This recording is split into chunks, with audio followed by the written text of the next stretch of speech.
Voices of Newburyport is a collaboration between the Newburyport Art Association, the Museum of Old Newbury, and the music department at Philips Academy Andover.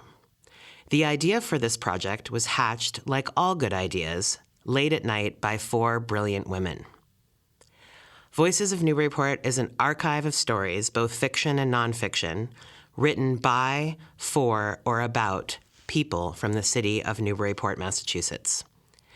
If you are interested in sharing your own Newburyport story, please go to the link accompanying this recording and share it with us. All archive entries must be 500 words or less. Today's recordings are made possible by sponsorship from the Institution for Savings and were recorded Sunday, November 9th, 2025 in Andover, Massachusetts. Please enjoy Voices of Newburyport. Excerpt from Spinster by Kate Bolick. Read by Bonnie Jean Wilbur.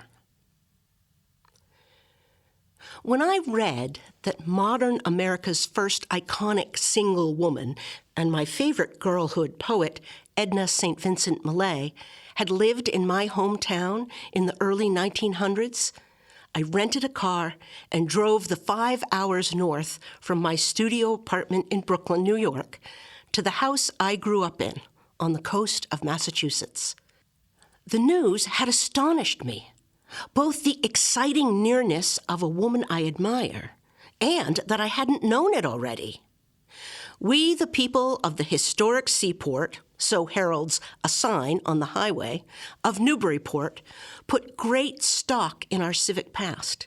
It's how we compensate for having no contemporary relevance. Every schoolchild is taught that George Washington once spent a night in what is now the public library. John Quincy Adams slept everywhere, apparently. Yet we don't stake our rightful claim to one of the 20th century's most famous poets. When I set out for Edna's house the next day, the streets were empty and hot. A small town at midday is nearly as quiet as at night. Everyone shut indoors at their jobs. The distance between my childhood home and the one Edna lived in is barely a 10-minute walk. So before I knew it, there it stood, classic Federalist, white with green shutters, 3 stories, flat roof. The way it's set flush to the sidewalk, without even a strip of front yard, gives it a looming quality, like someone who stands too close when he talks. I used to be embarrassed to gawk at the homes of the famous. It seemed like watching the movie version of a novel without ever reading the book. But now I know that a house is a book, just not the kind we're accustomed to reading. This one told a story of borrowed finery. It was the nicest house Edna had ever known, or would again until she was an adult. I thought to myself, this is the purpose of my trip. Newburyport's class system is writ into the architecture. At the top is High Street, the main thoroughfare, a parade of grand, cupola-topped mansions erected by wealthy ship captains. Between that and the river is the crowded middle. These are the streets I'd walked from my house to hers, a latticework of small and large clapboard houses built by rope makers and blacksmiths, merchants and distillers. The lowest class, longshoremen and stevedores, was sequestered along the waterfront in a rat-infested village of seamy boarding houses, since raised and developed as parkland. As adults, Edna and I had little in common, but as children, we were very similar, highly sensitive to what we did and did not like, imaginative, though not dreamy, as that adjective often implies. More like bossy, in the best sense of the word. If I learned how class works by walking the streets of this town, then she did as well. Her house, like mine, is just off that main thoroughfare. Attractive without being showy, a house to be proud of, and grandeur proximate. After a while, I stopped gawking and turned back, making my way along the ancient brick sidewalks, buckled by tree roots and warped by cold snaps. I wondered what my childhood home might reveal about me to a stranger. It never ceases to astonish me how readily we presume to know ourselves, when in fact we know so little. Plum Island's Pink House inspires a real estate fantasy by Kate Bolick. The New York Times, December 11th, 2015. Read by Currie, Joya, Huntington. Several years ago, I called a real estate agent in my hometown, Newburyport, Massachusetts, with, as one tends to bring to agents, a fantasy. I wanted to buy the Pink House. I had first glimpsed this house as a child from the back seat of the family station wagon en route to the beach. The four-square single-family home sat alone on the road out to Plum Island, overlooking a vast, flat landscape of pristine salt marsh. The sight unnerved me and became a mainstay of my nightmares. A lonely, unloved thing looming against a howling sky, its cupola a leering, all-seeing eye. Over time, my unease had mellowed to familiarity, then affection, which deepened upon hearing its rumored backstory.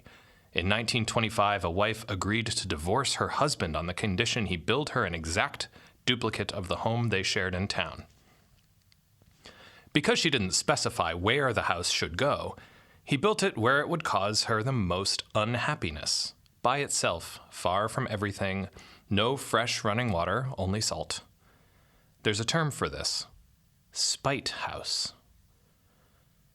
It was listed for $950,000, about the price of a one-bedroom in the Brooklyn neighborhood where I had been living for nearly a decade.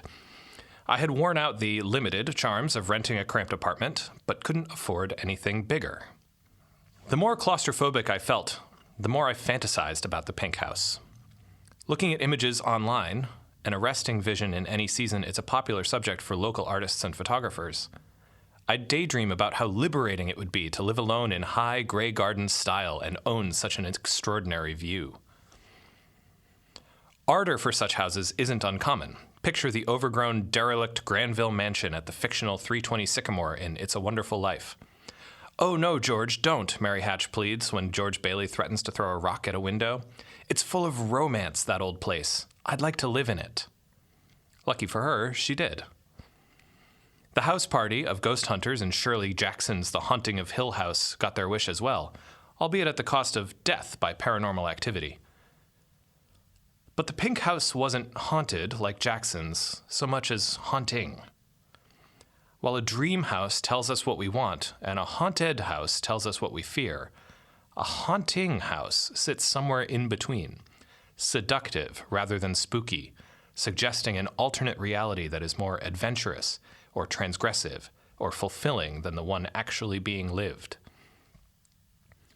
In my early 30s, I was so exhilarated to have a place of my own that I happily scrimped and scraped to maintain my tiny foothold. Unsurprisingly, as the years wore on, my desires shifted. I longed for a guest bedroom, a washer and dryer, and to quit my job at the glossy magazine that seemed my only shot at affording such urban luxuries. The Pink House beckoned, then, not only with the promise of escape, but also a solution to the problem of middle age.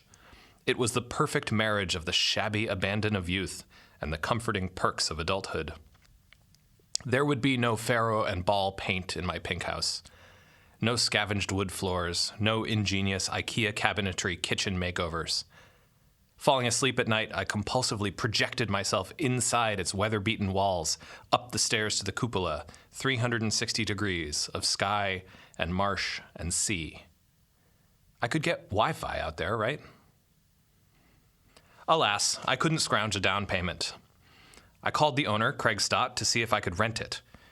He explained that his family had moved there in 1960 when he was 2 and rented it off and on after 2001 when his mother moved into an assisted living center, but at this point it needed too much work to be habitable again. I was surprised to learn that a place that appeared so forlorn had been inhabited all that time, and that it's technically considered a Newbury address, not Newburyport. I pinned a Pink House photo to my bulletin board, paid brief homage to it in my first book, and let it go. Gum and a Bird and Diane by Nikole Beckwith, read by Paul Wan. The gum was still new in her mouth.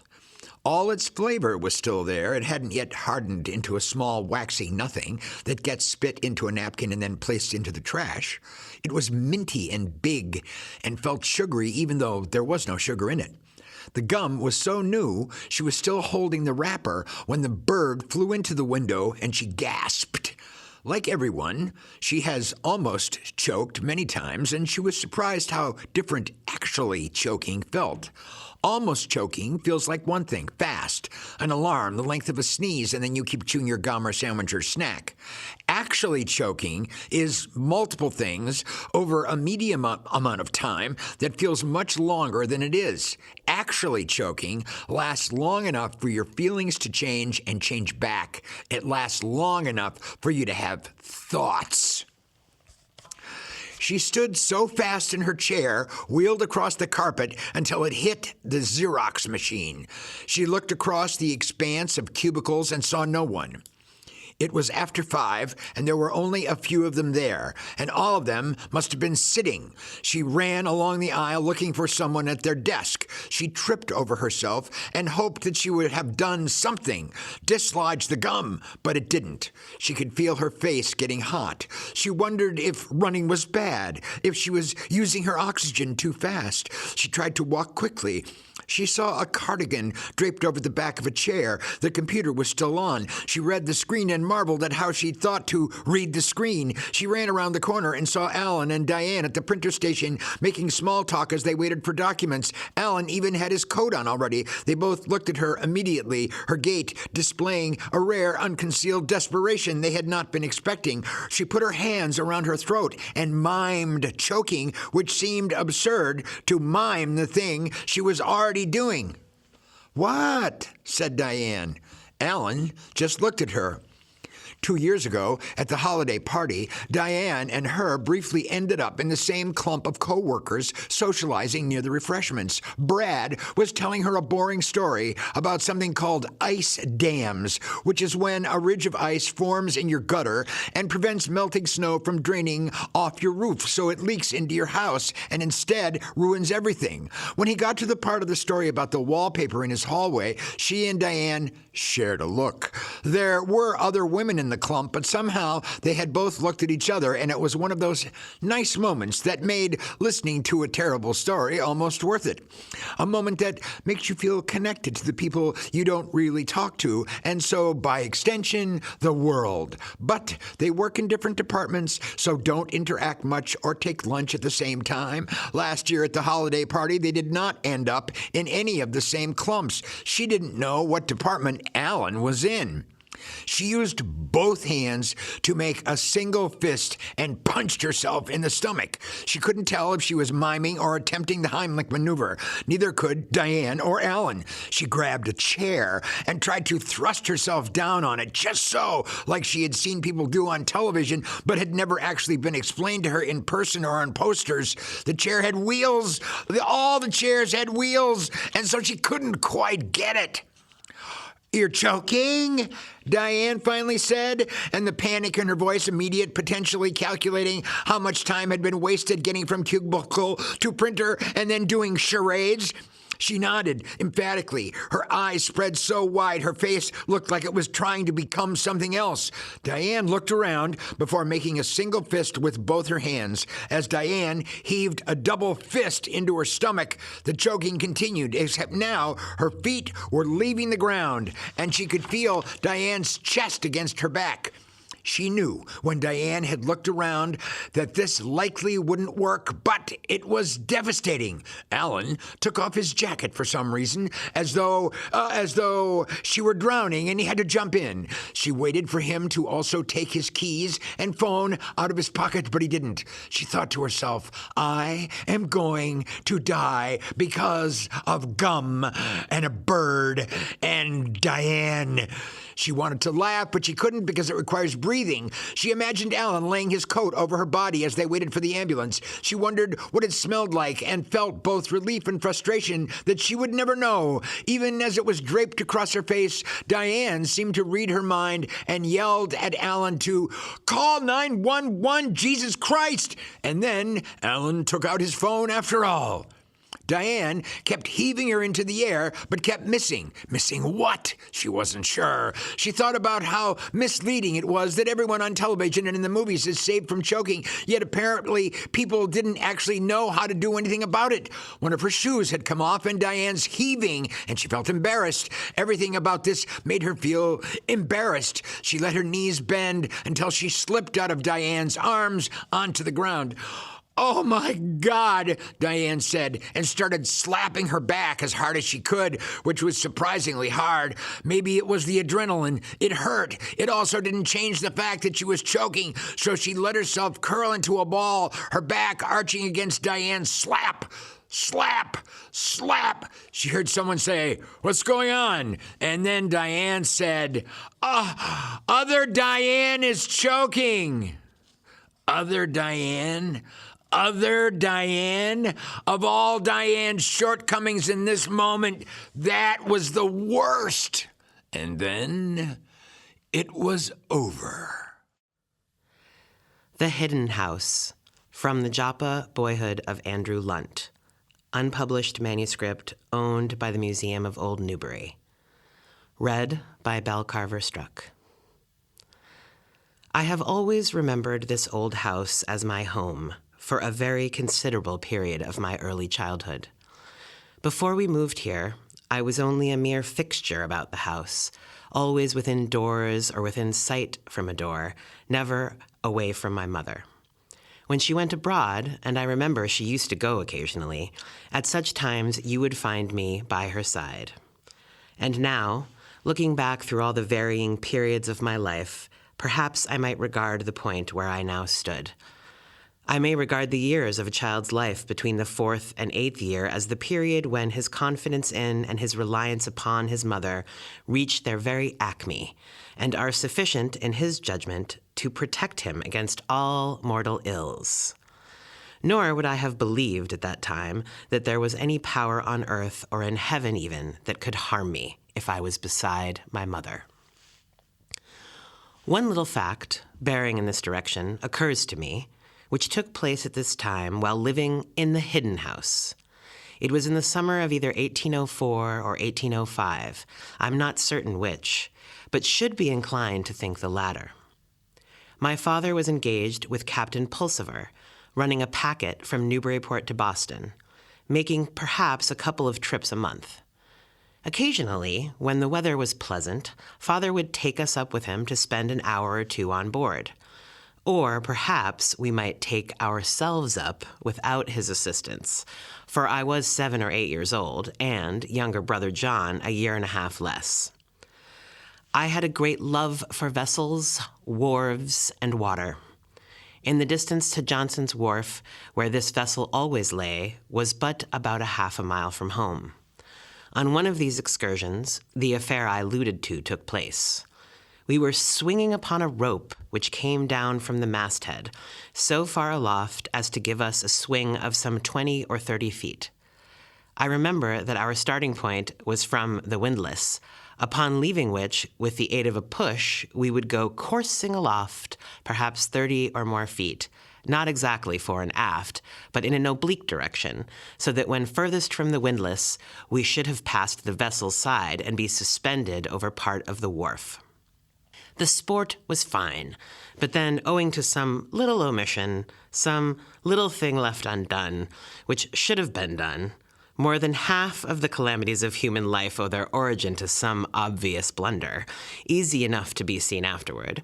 Owing to some delinquency somewhere, I found myself parting with the rope, just as I was passing the fissure gapping between the vessel and the wharf. I found myself falling, and the impression made upon my mind by the events of the next 2 or 3 minutes never to this day has been in the least obscured. As I was falling down the opening between the vessel and the wharf, John, who had just given me the fatal push, who was 6 or 7 years old, and seeing my hopeless condition, instinctively called aloud for my assistance. His father was within a few yards of him, while his mother was more than a half-mile off. Yet I heard him scream as I passed into the water, "Marm! Marm! Marm!" I was precipitated with a force which carried me, I suppose, nearly to the bottom. I fell directly into the water, coming in contact with nothing. My passage was in no way disabled, and immediately began an effort to help myself out. I found myself ascending in the water by taking a hold of timber ends, of which the wharf had been built, and which were projecting sufficiently beyond the timbers, laid lengthwise, the wharf to enable to get hold and climb up. I remember that I had the misfortune to slip off and fall back. I repeated the effort, and never yet have forgotten the great, black, frightful-looking bottom of the vessel, which I saw over my head as I was attempting to rise. Never had yet have forgotten the rapid gurgling, bubbling sound at my ears, as though the bottle was nearly filled. And as I looked up through the water to the vessel bottom, the thought occurred to me that this water resembled gin. I was feeling my way up the second time, and was nearly up. I had the dreadful and overwhelming misfortune to find myself resisted by something and falling back again. My mind was fully alive to my situation. I knew where I was and what I had been attempting to do, and that I had failed. I felt perfectly resigned, and as it were, threw myself back as though I would lie down at ease and make no further effort. I felt no pain, and had felt none, and in that perfectly comfortable state, lost all consciousness. And do not believe, had I been permitted to remain there, that I should have felt or known more in this life. But as it turned, I did know more, and did feel more. Whether for good or otherwise, I cannot say, but I have no doubt for good. Whether a half hour or a whole one passed before I found myself again, I know not. But my next recollection, I was in the Suki's cabin, dressed in some of my father's clothing, and around me were some strangers I had not seen before, who seemed to manifest great interest in me. I related this incident in part because it was one of the events pertaining to the hidden house, and in part it illustrated my position that the mother, in the estimation of her child, up to the age of 8 at least, is the ever-present and omniscient protector and helper, the guardian angel, to be invoked in every time of trouble, whether at hand or far off. And for all I know, John's crying out so imploringly for his mother in this case might have been instrumental in saving my life. It is true my father was somewhere on board, but I do not think he witnessed the accident, and very likely was called to the rescue by the startling outcries of, "Marm! Marm! Marm!" Closing. Voices of Newburyport is a production by Belle, Carver, Struck, and the Newburyport Art Association. Engineering by Declan Siefkes and Philips Academy Andover. Works by Nikole Beckwith and Kate Bolick are property of the authors. The Hidden House is property of the archive at the Museum of Old Newbury, provided by Bethany Groff DeRoe. Sponsorship of Voices of Newburyport is provided by the Institution for Savings. Connect with us at www.newburyportart.org or on Instagram at Newburyport Art. Newburyport Art Association, a place where art is for everyone.